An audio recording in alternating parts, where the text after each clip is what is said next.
Hello students, welcome back to the biology class. So in the last class we did the topic of biogas plant and how it functions and what are the advantages of the biogas plant.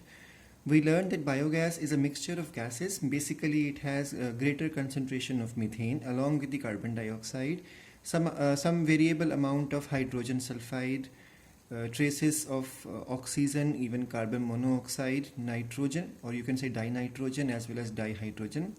We learned that this gas is beneficial because it can be used as an alternative to the energy demand in the villages, and we all understood in the last class that we depend upon cattle dung for production of biogas, and we understood that because villages are the area where highest concentration of cattle is available because of milk, or you can say dairy farming. That's why these biogas plants are very much beneficial if they are set up in the village area or rural area of our country.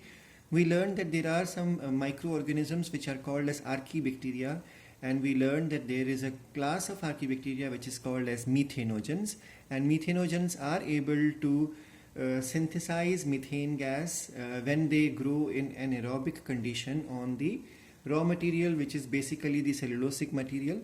We learned that these bacteria are found inside the gut or in the compound stomach of the cattle, ruminating cattle.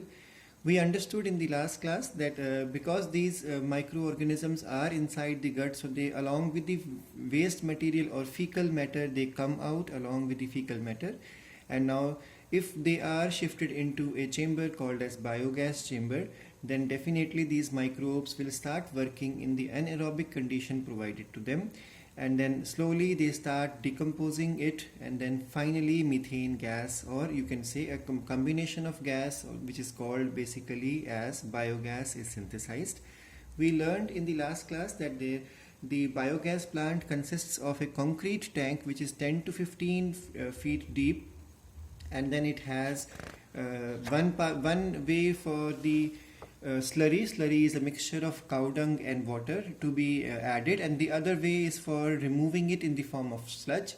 And we learned that this deep tank has got a lightweight opposite, or you can say floating type of lid over it, which can easily rise with the accumulation or buildup of gas, and there would be an outlet for the gas also for it.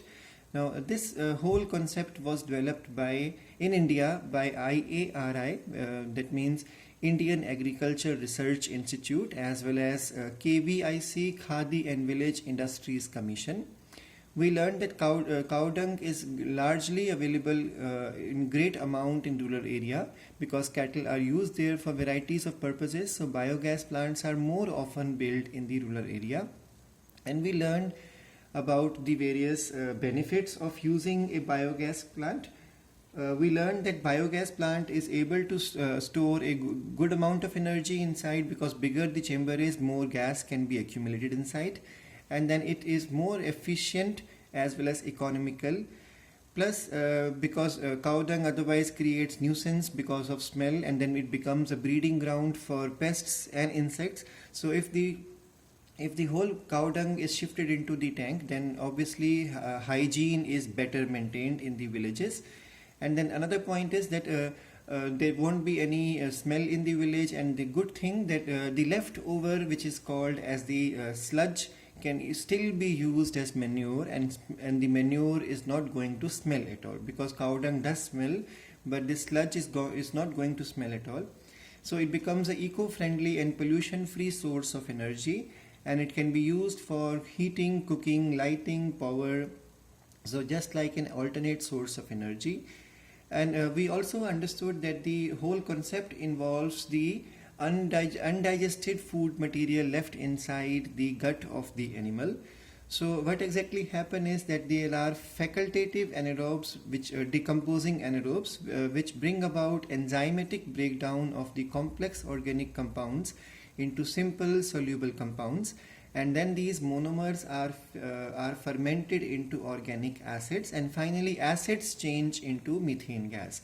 So we learned that the cellulose, hemicellulose, proteins and fats, they undergo decomposition by facultative anaerobes, and this is the first step, which is also we learned in the last class, is called as solubilization, and because of which soluble compounds, or you can say monomers, are formed from the polymers.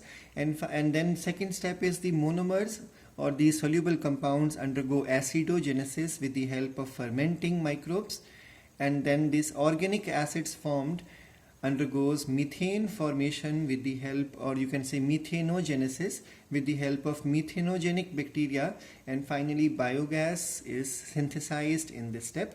So we did the diagram also in detail in the last class. So the topic of biogas plant we covered in the last class. Now we are going to start with a new topic, that is the topic 10.5 from your NCERT, which is microbes which are used as biocontrol agent. So we all know what are biocontrol. Control means that we are trying to bring something in, some things number into control. So nowadays microbes are also used to control pests as well as the